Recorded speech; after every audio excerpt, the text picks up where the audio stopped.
Hi, it's Eric. So you like Patek, Vacheron, Breguet? Well, I've got one hell of a watch for you then. The Furlan Marri Automatic Black Sector Reference 2116A.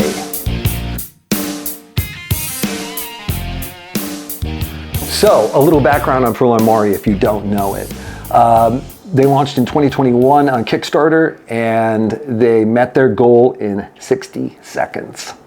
Not only that, I think that they surpassed it 14 or 17 times over, $1.1 million or so, and for good reason. The watch itself is an amazing idea. Also, if that's not enough, that same year, they won a GPHG award.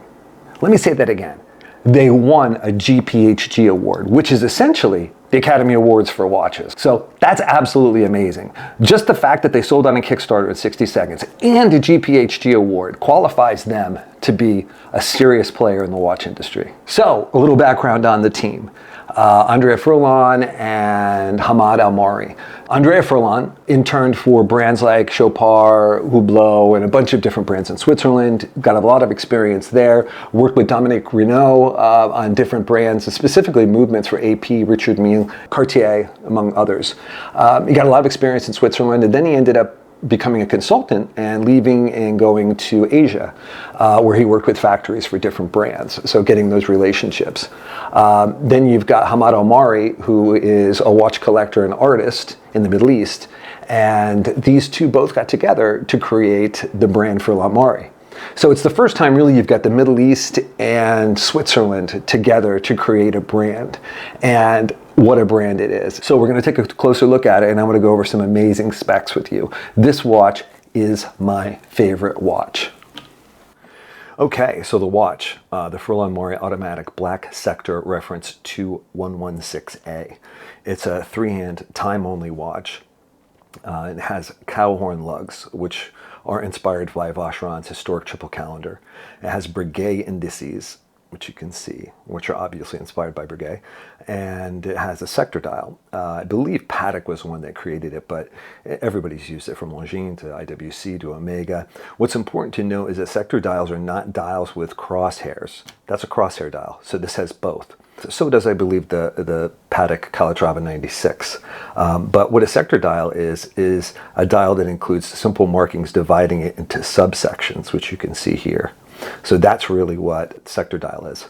The case itself is 316L stainless steel. It's 37.5 in diameter, which is just a beautiful, beautiful size.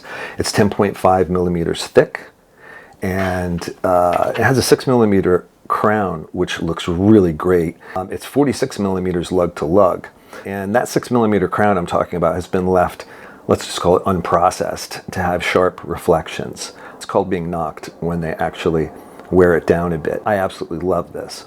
The case is assembled from several parts to aid in polishing, particularly the cow horn lugs, as well as the bezel. It's brushed, stepped bezel. So it's interestingly and ingeniously made. The lugs are connected by a bridge, which, if you can see here with the serial number, that's the bridge that's holding these cow horn lugs in.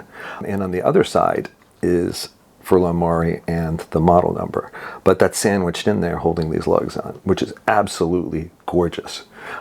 There's a sector dial, and there's also a finely grained stamped finish to the dial, which I think you can see. Absolutely beautiful. I just loved grainy dials. Highly polished Breguet style indices at 3, 6, 9, and 12, and curved and domed, highly polished hands. The glass is sapphire box crystal. There's 5 layers of anti-reflective coating under and a layer of anti-fingerprint coating on top. The water resistance is 5 ATM, or 164 feet here in the US. It comes with the 2 straps. One of them is leather and it's straight. It's called Honey, and then one of them is black, which has the curved bars that butt right up against. It's beautiful.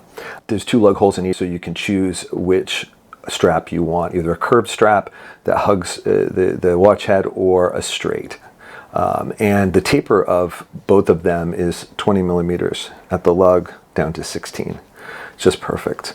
So this brings us to a really important part for me, the Joux Perret G101 movement. It's an elaborate movement with Geneva stripes, perlage work, heat blued screws. I do remember hearing some people saying that's probably not heat blued. Yes, they are.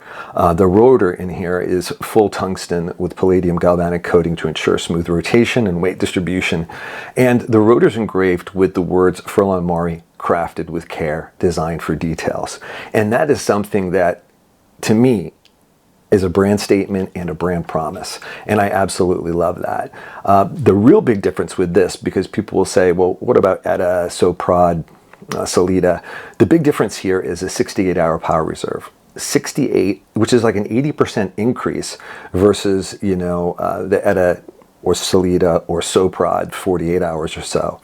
And Joux Perret has big brand equity. They've supplied movements for the likes of Armand Strom, Romain Jerome, as well as LVMH Group, many, many others. And their column wheel is amazing. So I absolutely love that they used this movement. And that whopping 68-hour power reserve is amazing to me. So the only thing I think someone would say would be, Eric, how about the Powermatic 80 from the Etta? And my response to them would be, really? Because that 80-hour power reserve from the Etta came from lowering the beat rate to 3 hertz and 21,600 vibrations per hour, where the Joux Perret remains at 4 hertz in the full 28.8 and still has a great power reserve. So I just think it's a beautiful, beautiful watch. It's just really amazing looking.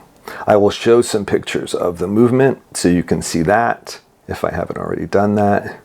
But this is a gorgeous, gorgeous watch. It really is. Just the attention to detail, which is what, you know, they speak so often about in this brand, and it really, really is. It's just a gorgeous, gorgeous watch. So you can't see that movement through the case back, obviously. And you know, to me, it's funny. I have 2 or 3 watches now. I have a Grand Seiko and some other ones that don't have exhibition case back, and I love it. It's kind of like an inside thing for me. I know it's in there. I know what it looks like. And even they go to extent where the case back is also perlage inside. This is just all about details, this watch, and it really delivers on its promise. Beautiful watch, and let's go back up top. So there you have it. That's a close-up look. But I do want to talk about a few things. All great brands are created from stories. You know, it's a story about who you are, what you want to be, and where you want to go. That's what you're doing when you're creating a brand. So that they put that all out front makes a lot of sense to me. Some people don't get it. I'm sorry for them, but I get it. I totally get it. And apparently a lot of other people do too. So it's a great brand. And also, you know, on their website, it says details no matter what. That's a big statement to make, and it is details no matter what, because the sum of the details of this watch equal an amazing watch. It really is an amazing watch. And you know, I don't believe in watches for investments, but I'll tell you that these first watches that came out, the Mecca Quartz, they're selling for thousands of dollars. The watch that I got, I'm lucky I paid retail around $1,400 US for it. I see them up to $5,000, which is absolutely crazy.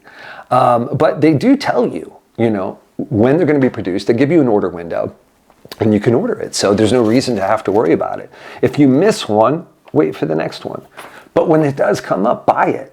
They're great watches. I'd seen one YouTuber that had mentioned that he thought that he'd like to see the crown knock. And if you read the website, it clearly states that it's left raw because he wanted it to reflect light. There's another group. It was a podcast of these goofballs talking about watches.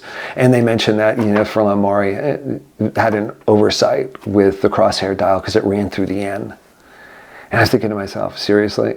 Really? You really believe that a guy who's works probably hundreds, if not thousands of hours on a dial just was an oversight, that the crosshairs run through the end?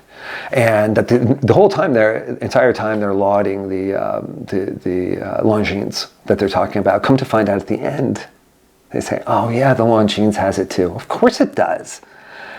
These guys are fully invested in what they're doing, and they're doing a great job. You can't take anything away from them. And as a matter of fact, I applaud them. So I think it's a great brand. If you have a chance and the new ones come out, another model comes out, buy it. You can't go wrong. Thanks so much for watching. If you like this kind of content, please like and subscribe. Thanks.